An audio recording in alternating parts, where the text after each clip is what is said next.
ఇది క్రీస్తు సువిశేషము. తండ్రి వందనం, తండ్రి స్తోత్రం, తండ్రి వందనం, తండ్రి స్తోత్రం, ఆత్మదేవ ఆరాధన, ఆత్మదేవ వందనం, ఆత్మదేవ ఆరాధన, తండ్రి స్తోత్రం.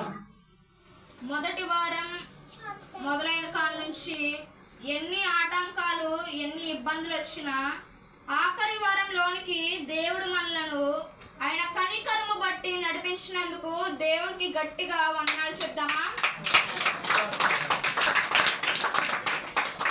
ఈరోజు మనం ఆపదలో ప్రార్థన, పాపమును ఒప్పుకొని మన్నింపబడుట, ఆపద నుండి తప్పించినందుకు భక్తుని కృతజ్ఞత గురించి, ఈ 3 అంశాల గురించి ఈరోజు మనం ధ్యానం చేద్దాం.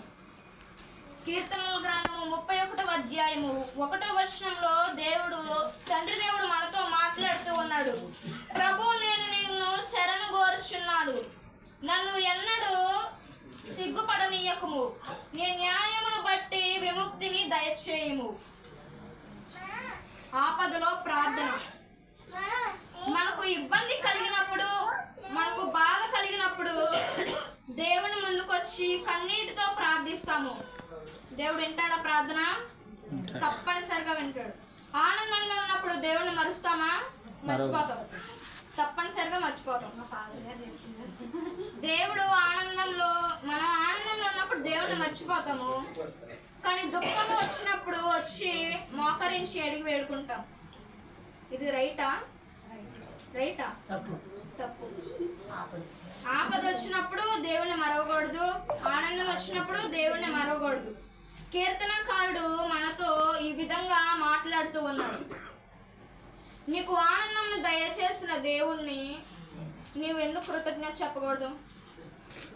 నీకు బాధను దయచేస్తుంది ఆ దేవుడే, నీకు ఆనందం దయచేస్తుంది ఆ దేవుడే. నువ్వు దేవునికి కృతజ్ఞత అర్పించాలా వద్దా? మా కుటుంబం 7 వారాలు తప్పనిసరిగా ప్రార్థన పెట్టుకుంది. 7 వారాల్లో ఆఖరి వారంలో దేవుడు ఒక అద్భుత కార్యం జరిపించున్నాడు. హల్లెలూయా, హల్లెలూయా, హల్లెలూయా. అదే విధంగా ఆపదలో మనం ఎలా ప్రార్థన చేయాలి? 31వ అధ్యాయం 2వ వచనంలో చూసినట్లయితే, నీవు నా మనవి ఆలించి నన్ను శీఘ్రమే రక్షింపుము. ఏమని ప్రార్థించాలి? నీవు నా మనవిని ఆలించి నన్ను శీఘ్రమే రక్షింపుము. ప్రార్థించినప్పుడు దేవుడు వింటాడా మన ప్రార్థన? ఇంతమంది కూడి ఈరోజు ఆ దేవుణ్ణి భక్తి శ్రద్ధలతో ప్రార్థిస్తున్నామంటే దేవుడు మన ప్రార్థన వినడా? దేవుడు ఎవరో ఒకరి రూపంలో ఎక్కడో మన మధ్యలో ఉండి ప్రార్థిస్తారు. మన ప్రార్థనలు వింటారు, మన కొరకు తండ్రిని ప్రార్థిస్తారు. జపమాల మాతను మనం ఈరోజు వేడుకుంటూ ఉన్నామంటే, జపమాల మాత తండ్రికి మన యొక్క బాధలను విన్నవిస్తుంది. ఆనాడు కానాపల్లిలో దేవమాత గుర్తించింది. వారి దగ్గర ద్రాక్షరసం అయిపోతే, కుమారా ఇక్కడ ద్రాక్షరసం అయింది, వారు కొరత చెందుతున్నారు అనగానే దేవుడు ఏమన్నాడు? అమ్మా, నా సమయం రాలేదు, నా సమయం వచ్చినప్పుడు నేను చూసుకుంటాను అన్నాడు. దేవమాత సర్లే చెప్పాడుగా దేవుడు అని వదిలేసిందా? మోకరించి దేవునికి ప్రార్థించింది కన్నీటితో. ఎలా ప్రార్థించింది? కన్నీటితో, నవ్వుతా ప్రార్థించలా. కన్నీటితో, భక్తితో, విశ్వాసంతో, నమ్మకంతో ప్రార్థించింది. వెంటనే దేవుడు నీటిని ద్రాక్షరసంగా మార్చాడు. నీ రాతి గుండెను నువ్వు ప్రార్థించినప్పుడు మానసపు గుండెగా ఎందుకు మార్చడు? నువ్వు ప్రార్థించు, ఆయన యొక్క అద్భుతాలు నీ పైకి అలాగే వచ్చును. ఆనాడు అపోస్తులు మరియ తల్లి కలిసి ప్రార్థించారు. అగ్ని జ్వాలల రూపంలో దేవుడు వాళ్ళ పైకి రాలేదా? ఈ రోజు నువ్వు నేను ప్రార్థిస్తే మన పైకి ఎందుకు రాడు? సామాన్య ప్రజలు ప్రార్థించి అడిగి తెలుసుకొని వారు ఈరోజు సాక్ష్యాలు చెప్తూ ఉన్నారు. నీ దేవుని గురించి కృతజ్ఞతాస్తుతిగా నువ్వు ఎందుకు చెప్పవు? నువ్వు ప్రార్థించట్లా దేవుని విశ్వాసంతో.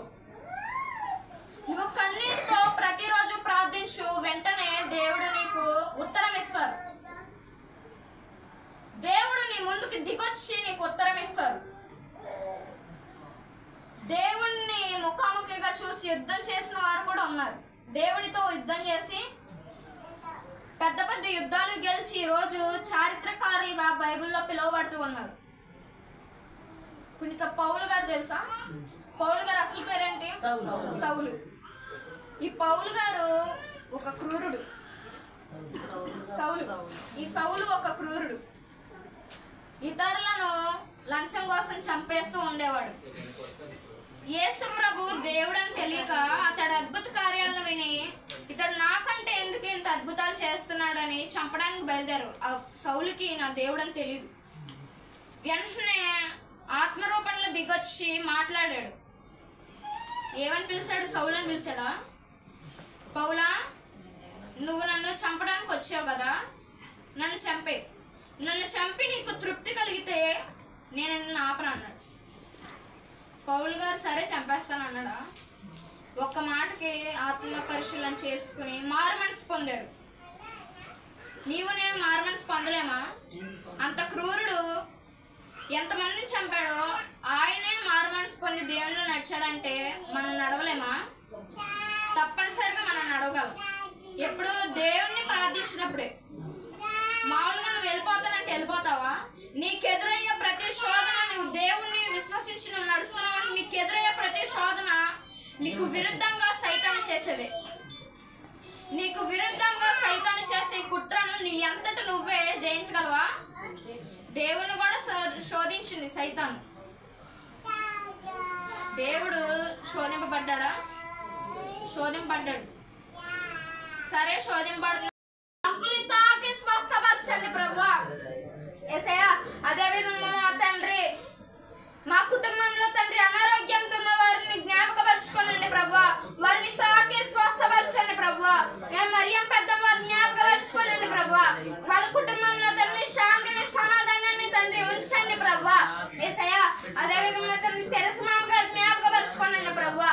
ఆమె కుటుంబంలోని యొక్క శాంతిని సమాధానాన్ని దయచేయండి ప్రభువా. యేసయ్యా, హేమలత బాబుని జ్ఞాపకపరచుకోనండి ప్రభువా. అయ్యా, మా ఆయన్ని జ్ఞాపకపరచుకోనండి ప్రభువా. వీరి కుటుంబాన్ని ఆశీర్వదించండి ప్రభువా.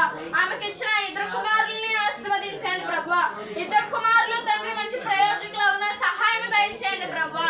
అయ్యా, పుష్ప పెద్దని, తమ్మి పెద్దన్ని జ్ఞాపకపరచుకోనండి ప్రభువా. తమ్మి పెద్దన్ని చేస్తున్న పనిలో మీరుండండి ప్రభువా. అయ్యా, మోరియని స్మైలక్కని జ్ఞాపకపరచుకోనండి ప్రభువా. అయ్యా, వారు చేస్తున్న ప్రతి పనిలో మీరుండండి ప్రభువా.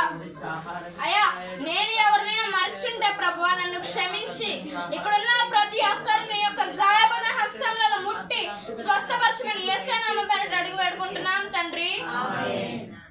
సర్వశక్తి గల సర్వేశ్వరుడు పితా, పుత్ర, పవిత్రాత్మ మేము సర్వదా ఆశీర్వదించి కాచి కాపాడుగాక. సమాధానంతో వెళ్ళి క్రీస్తు ప్రేమలో జీవించండి.